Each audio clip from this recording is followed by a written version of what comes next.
Alright guys, so I got my son here and we're going to be doing a review on some of the cheap mouses we found. We're doing a video on gaming mice that we found on Amazon with good reviews. They were all 4-star and above. And they were all actually I believe under $17 or $18. But I'll post prices and information on each one as we show them to you. But I had my son test them since he's definitely the gamer in the house. He probably plays a good 3 to 4 hours at least a day. At least. All the time. All the time. He's big into the Rocket League. He's big into Fortnite. He's big into Apex. All the above. You know the usuals. But I had him test them out. I had him test them out with each game. And he's going to give you a little information about them as well as how he rated them and from best to worst and why. So let's get started. Disclaimer right now, it is based off of personal opinion. Me, I tend to use more light mice. I don't like having heavy, so that will be affecting this list right here.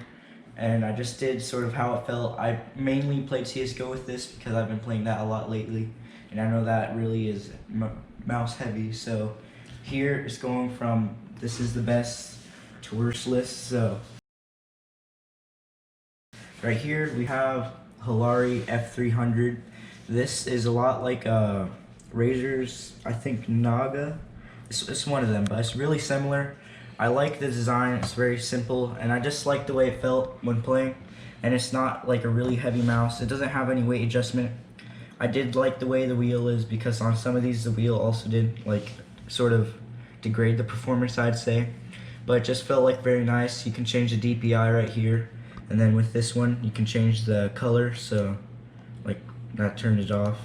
That changes it to rainbow, fading rainbow, or whatever you want to call it. So yeah, but this is my favorite, and just really balanced mouse, really well. My second on the list is this one. I'm really surprised about this one, these two next ones, this one and the next one, like I said, because it's like I saw it when we first got it and I was like, it's a plasticky looking mouse. I don't know if that would feel comfortable, but surprisingly, it's actually quite nice. I like that it's like really light.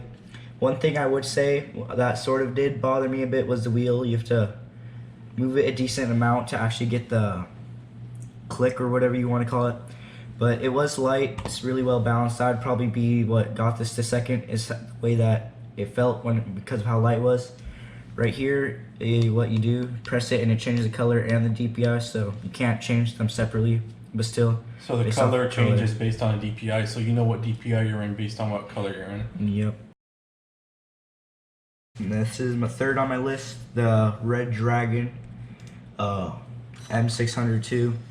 I like this one. I thought would be like the first on my list. It's just one of those mouse that look like really good for performance, but I ran into a few issues. First is the heavy slightly not as balanced as it should be. The back, it's not just balanced. Heavy. Yeah, it's just not as balanced as I'd like it to be. Then the second big issue I found is, I don't know, but I don't like the way the mouse works on these two. They have very similar designs. It's just sort of awkward, I'd say. This just changes the way the color is. This right here changes the DPI. I did like one pro to this is right here. This does feel nice for the grip on the side right there. So that was good. There. That and the cable. The cable itself is braided, so that's pretty nice. It made it feel like a premium mouse. Yeah. But it's in the middle. Then here on fourth of my list, I have this one. This one, the number one deterrent for it, I'd say, is the butt is super duper heavy. It's the Pictech. Otherwise, it's pretty fine. It's like, I'd say, an average mouse. Another thing is sort of, if I fully extend my fingers, it sort of goes past it, and that does bother me sometimes. But other than that, it's a good performing mouse. It's just the back's a bit heavy. If you like that, then you'll like this. Then fifth on my list, this is like the other white one right here. Color is your DPI. It's the one thing I found that's like, if you use these buttons like I do on Fortnite, they're like really similar, and it's easy to accidentally click both if you're not careful and precise. It's a lot like the white one. It's light. I'd say it's a little bit more heavy, Once again, the wheel I don't like as much.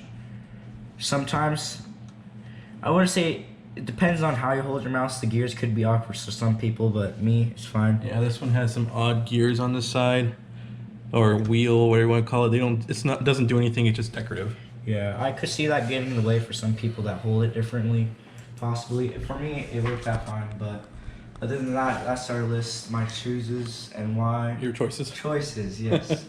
Chooses. Thumbs up from him. They're all And- decent mice. There's nothing really bad about them. It's just, once again, personal preference. A little bit of pickiness, I guess, but Yeah. check them out. Be a good starter mouse, especially this one. I mean, this one seems to rival the Razors, so It's just a knockoff of the Razer mouse. kind of does look like it. Looks like it, feels like it's really similar. All right, guys. Well, we'll catch you later. We're just so bored. We'll bring another video, and hopefully we'll bring some more tech videos to you. All right. See ya.